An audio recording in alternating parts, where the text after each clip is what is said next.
la Journée mondiale de l'environnement, instituée par l'Assemblée générale des Nations unies en 1972, est célébrée le 5 juin de chaque année. Elle est devenue une plateforme mondiale de sensibilisation du public dans plus de 100 pays.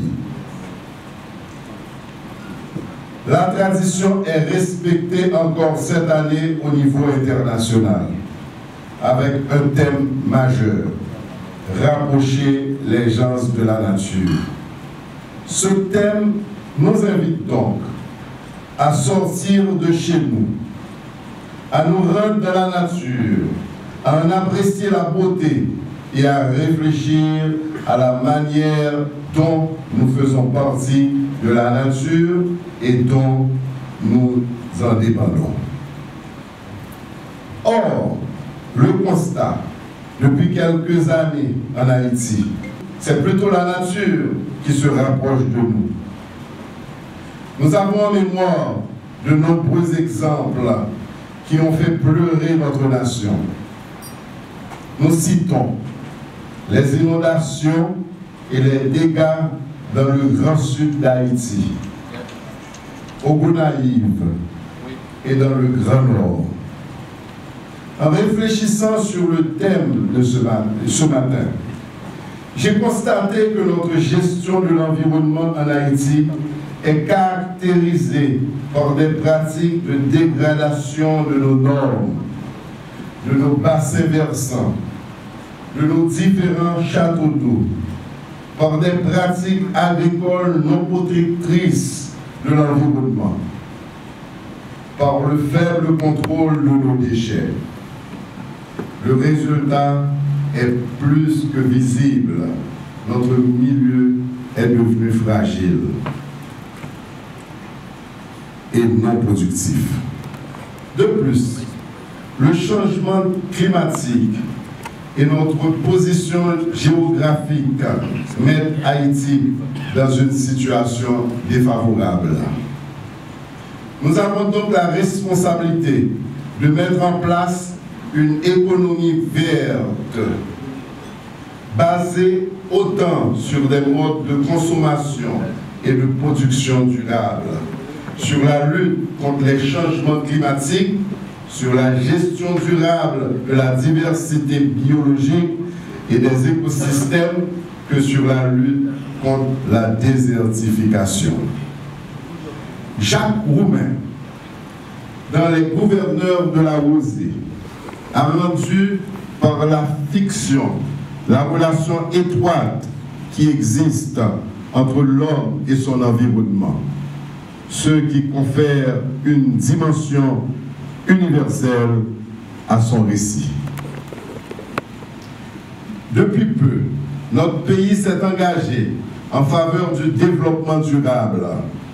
Et cet engagement politique s'est matérialisé par le fait qu'Haïti a rejoint la liste des États ayant ratifié l'accord de Paris sur le climat le 1er février 2017. Monsieur le ministre, Mesdames, Messieurs, le gouvernement Moïse Lafontaine fait de l'environnement une composante obligatoire des politiques publiques sectorielles à mettre en œuvre au cours du quinquennat afin de servir et de protéger la population. Les défis à relever sont immenses. L'avenir de toute la planète Terre dépend de nos comportements. L'éducation au respect de l'environnement est censée commencer à l'école. Le problème des mines antipersonnelles qui causent des victimes, surtout parmi les enfants, attend une solution. La gestion du plastique figure sur le tableau de toutes les alertes des écologistes. Tout ce qui constitue des défis à l'environnement doit faire partie de nos plus grands soucis et susciter notre courage civique. La bataille ne sera gagnée que si notre conscience citoyenne joue pleinement son rôle de garde-fou. J'invite tout un chacun à une prise de conscience individuelle sur les conséquences des habitudes néfastes de notre environnement. Que chaque Haïtienne, chaque Haïtien se rappelle tous les jours que la protection de l'environnement concerne chacun d'entre nous.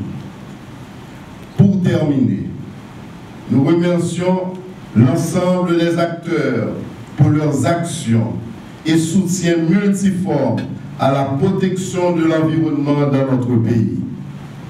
Notre reconnaissance va à l'endroit des secteurs gouvernementaux, à la société civile, au secteur privé, à la jeunesse, ainsi qu'à nos partenaires techniques et financiers. Nous ne pourrons construire une Haïti juste, équitable, que lorsque nous accorderons un poids égal aux trois composantes du développement durable, à savoir les composantes sociales, économiques et environnementales.